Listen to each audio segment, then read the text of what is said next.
This is an important program for all of you watching and listening on the radio. If you are a truth seeker, remember, a lot of people who, as Jack Nicholson once said, can't handle the truth. But that does not concern us here. So, pen, paper, I'm going to give you a lot of amazing information tonight. And President Biden goes to Buffalo. That is the subject of this evening's Talking Points memo. Saturday, 10 killed, 3 wounded in a Buffalo shopping center. Horrible crime. And 11 of the victims black, 2 white. A racist kid, 18 years old, did it. And he's in custody. Peyton Gendron. He is a disturbed person. He's already been involved with psychic evaluations. He's a psychopath. But he is a racist according to his own writings. All right? Now, 18-year-old living in a delusional state, it doesn't really matter, does it? He killed 10 people. So, what happens? Well, most of the victims are black, or were black, the ones that are dead, and 11 black, 2 white. So immediately, this crime becomes politicized. Everyone knows that. There's no two sides to that story. It was within minutes when the politicizing began. So what is the point? Good question. President Biden's administration is in desperate straits. It wants to label the Republican Party white supremacists. The whole party and anyone who may support it. White supremacists. Link it. Republicans, white supremacists. That's number one. You got to understand that. If that can get out, and the media certainly is happy to put it out, Republicans, white supremacists, then African Americans may be galvanized to support the Democrats in November and onward. Because right now, African American support is wavering because of the terrible economic situation. Secondly, independent voters not aligned with either party, if they feel the Republicans are white supremacists, are more likely to go to the Democratic side. All right? So you see the overall picture. Now, this will never be admitted to. They're never going to say that. They're basically saying that the big problem in America is white supremacy. That's what Joe Biden says. He probably believes it. So it's not the border, inflation, Putin. No. White supremacy, biggest problem. And here's an 18-year-old guy who proves Biden's point. So the president goes to Buffalo, as he should have. And I hope he brought comfort to the families of the victims. I sincerely hope he did. And here's what Mr. Biden said. Go. The hate that through the media and politics, the internet, has radicalized, angry, alienated, lost, and isolated individuals into falsely believing that they will be replaced, that's the word, replaced, by the other, by people who don't look like them. White supremacy is a poison. It's a poison running through, it really is,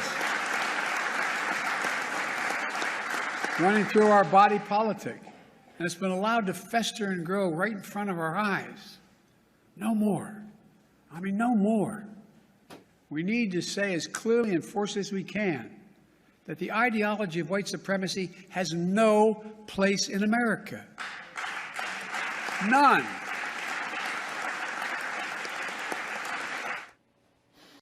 Good. White supremacy has no place in America. Okay.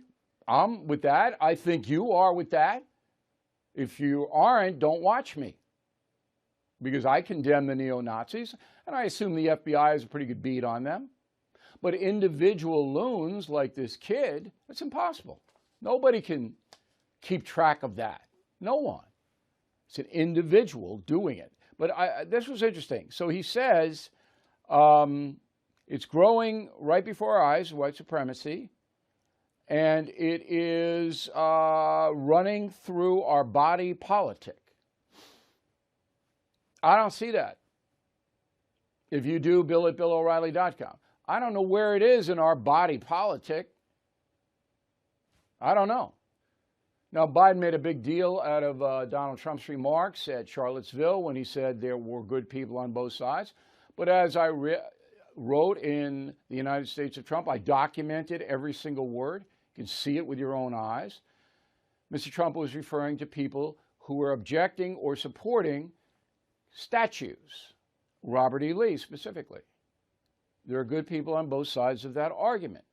It didn't have anything to do with the neo-Nazis. Now, any fair-minded person would come to that conclusion if they wanted to know the truth. But again, Biden doesn't want to know the truth. He wants to gin up that we're a nation, half of us, who love white supremacy. We're in it. We're supporting it. Such a lie. Now, the ideology of replacement. So that is a far-left tenet, far-right tenet, excuse me.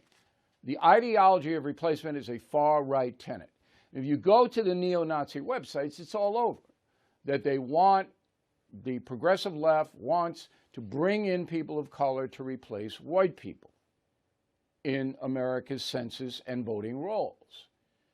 Neo-Nazis are putting that out. But that's not what's in play here.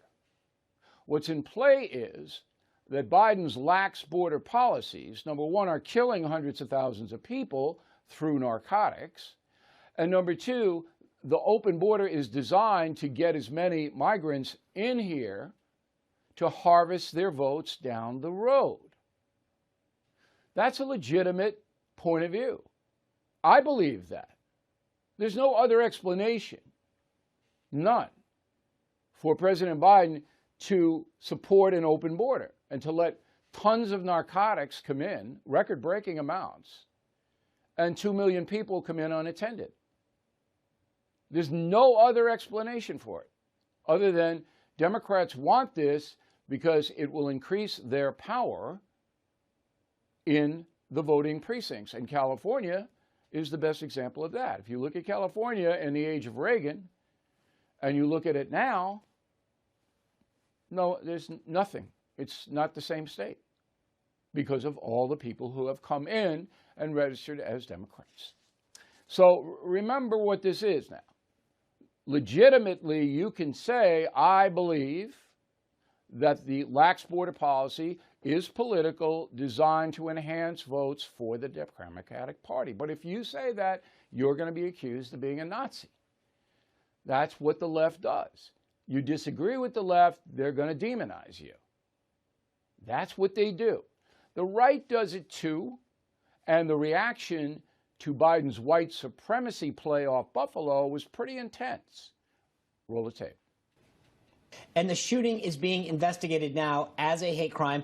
The new press secretary was asked why President Biden isn't visiting Buffalo, or is visiting Buffalo tomorrow, after he chose not to go to Waukesha, Wisconsin, if you remember, where 6 people were killed and over 60 injured during that Christmas parade drive-through. In Buffalo, the victims are primarily of color, actually exclusively all of color. Guess where Joe Biden is going tomorrow? He didn't go to Waukesha. He's going to Buffalo, firing up Air Force One. He should go to Buffalo to comfort the people. But he didn't go to the last 2 cities where there were mass shootings. Do you know why? Because those shooters were black people who killed white people. This is a white person who killed black people. So that fits his agenda. He wants to further divide this country. Okay, so you can decide. I have my opinion on it. I know that Mr. Biden is using this terrible tragedy in Buffalo for political gain. And I think that's wrong. I just think it's wrong. I don't think that any politician or TV or radio pundit should do that. Now, one of the worst offenders in this group is the Boston Globe.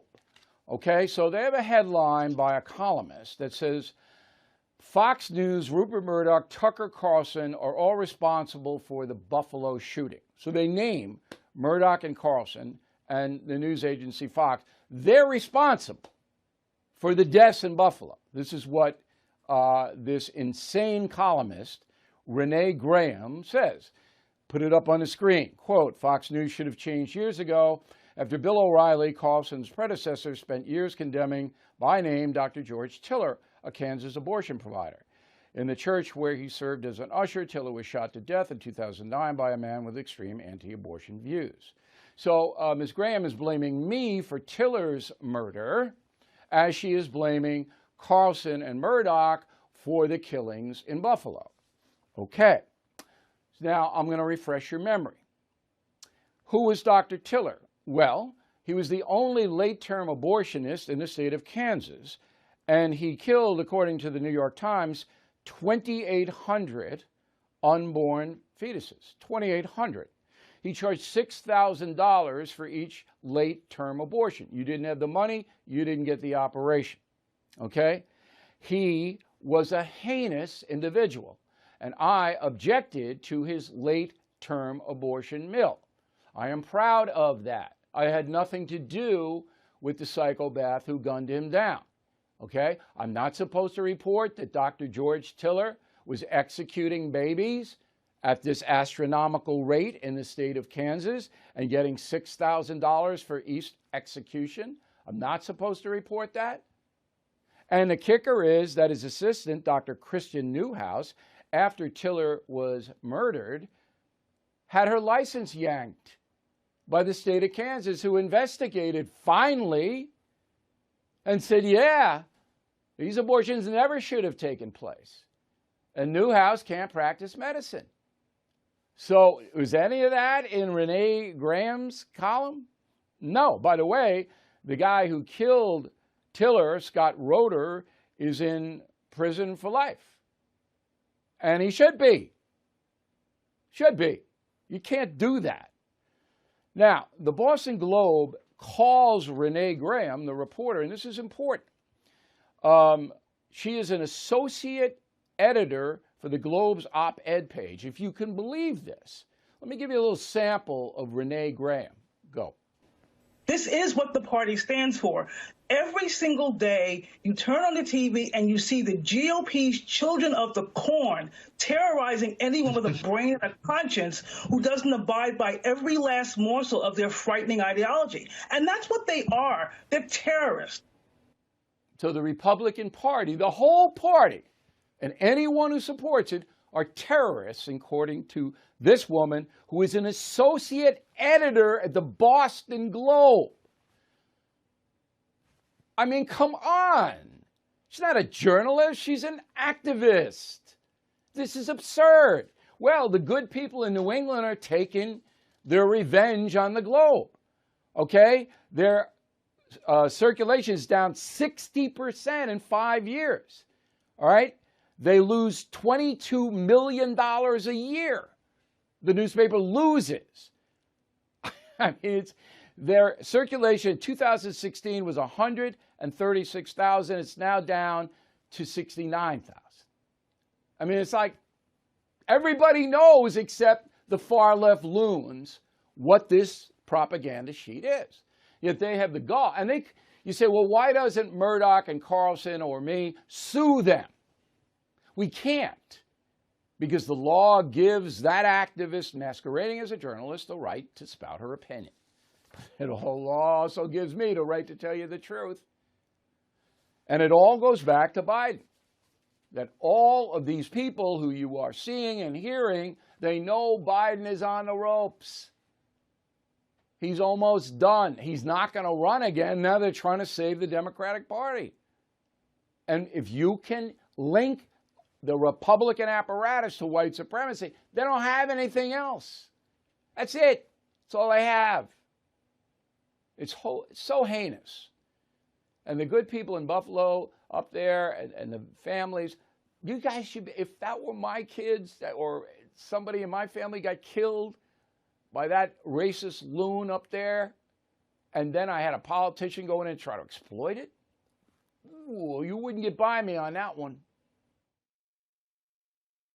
If you are stuck in a timeshare and you haven't called Lone Star